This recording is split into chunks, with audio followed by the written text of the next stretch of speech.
Good morning, students. This is 20th second of 2020, and we are going to study poetry lesson poem 4, A Lament.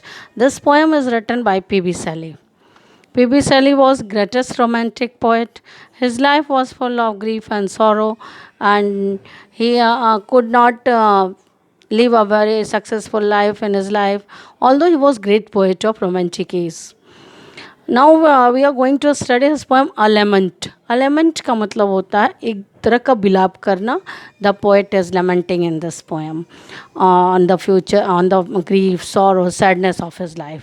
इस poem में कवि अपने जीवन के दुख के बारे में लेमेंट कर रहा और सोच रहा है कि वो जो प्राइम एज की खुशियाँ थीं जो वो हमारे जीवन में कभी वापस नहीं आएंगी, और वो दुनिया भर का सोचता है अपने लाइफ के बारे में और लेमेंट करता है. इसने पोएम की शुरुआत ओ world o life o time से की है. इस लाइन में एपस्ट्रफी फिगर्स ऑफ स्पीच है. फिगर्स ऑफ स्पीच डिटेल में पढ़ाएं आपको फर्स्ट ईयर में, और आपको अब यही देखना है कि किस लाइन में कौन सा फिगर ऑफ स्पीच है, इसे पहचानना है. इसमें एपस्ट्रफी है. और बोर्ड के एग्ज़ाम में 2 नंबर का लिखने के लिए आता है डेफिनेशन विद इलस्ट्रेशन. किसी एक का नाम दे देता है और उसको उसकी डेफिनेशन लिखिए, उदाहरण लिखिए, और 2 लाइन दे देता है कि पहचान के बताइए कौन सा अलंकार है. फिगर्स ऑफ स्पीच मीन्स अलंकार. Now we are going to start the poem. O world o life o time. O world o life o time, on whose last step I climb. वो संसार को एड्रेस कर रहा है, जीवन को address कर रहा है, टाइम को एड्रेस कर रहा है. वो बोल रहे हैं कभी कि मैं जीवन, संसार, जीवन और समय के ऑन हुज, इनके लास्ट स्टेप पर आ गया हूँ, चढ़ाया हूँ. क्लाइम मीन्स चढ़ जाना, मतलब समय के, संसार के, जीवन के अंतिम समय में मैं चल रहा हूँ. ट्रम्बलिंग एट, मैं यहाँ काँप रहा हूँ. ट्रम्बलिंग मीन्स सिवरिंग, काँप रहा हूँ. That where I had stood before, और इसलिए बिलाप कर रहा हूँ कि मैं जहाँ पहले खड़ा था वहाँ मुझे खड़ा होना है. जीवन की खुशियाँ गेन करनी है, वो सब मेरे जीवन से जा चुकी हैं. व्हेन विल रिटर्न, कब लौटेंगी. Glory of prime. Glory of prime means young age. Glory means yes, honour. ये सब कब मेरे जीवन में लौटेगा. वो फिर से अपने जीवन में इन चीज़ों को प्राप्त करना चाहता है. नो मोर, ओ नो, नेवर मोर. अभी नहीं, ओह कभी नहीं.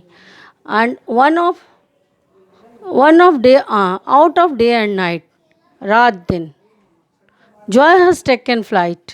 जॉय हैज़ टेकन फ्लाइट मतलब मेरे जीवन से आनंद उड़ गया है. टेकन फ्लाइट, फ्लाइट मीन्स उड़ जाना, जॉय मीन्स आनंद, तो मतलब मेरे जीवन से आनंद समाप्त हो गया है. फ्रेश स्प्रिंग, वो ताज़ा बसंत. स्प्रिंग मीन्स बसंत, समर गर्मी, और विंटर जाड़ा. होर, होर मीन्स दहाड़ कर आना और जाना. ये सारे मौसम आते हैं और चले जाते हैं. मूव माई फेंट हार्ट. मूव, फेंट मीन्स मुरझाए हुए दिल को भर देते हैं. हार्ट मीन्स भर देना. विद ग्रीफ, दुख से. बट विद डिलाइट, मेरे दिल को दुख से भर देते हैं, लेकिन आनंद से कब भरेंगे. नो मोर, ओह नेवर मोर. अभी नहीं, कभी नहीं. The poet is lamenting for the happiness, joy, honor, glory of prime age. He wanted to gain once again all these things, but he couldn't. That's why he is lamenting. Stop. In this poem, A Lament, the poet is lamenting for happiness, honor, glory. All these things has been gone from his life. His life was full of sorrow and sadness. O world, O life, O time. He is addressing to the world, to life and time. And he is saying that his life has been passed, his time has been passed, and he is standing at the last of his life and time. And he is trembling, and he is full of sorrow, that's why he is trembling. And where I had stood before, he wanted to stood before where he was standing in the young age. Means he wanted to gain once again happiness and joy and delight of young age once again. Before, पहले जो था. When will return glory?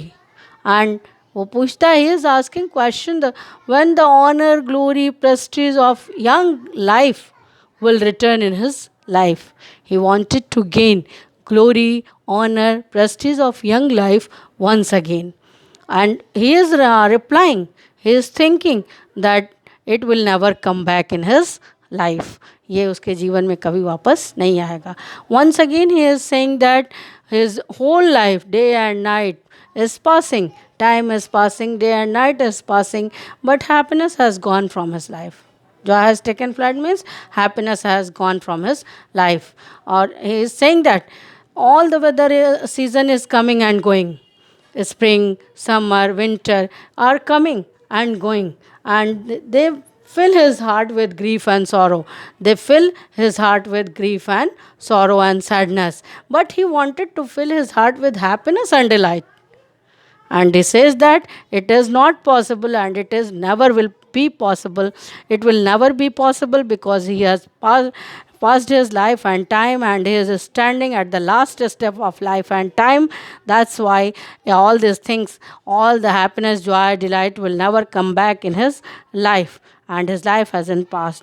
Well, he was a very sorrowful poet. His life was full of sorrow. That's why there is expression of sorrow and grief in his poem throughout the poem. That's all.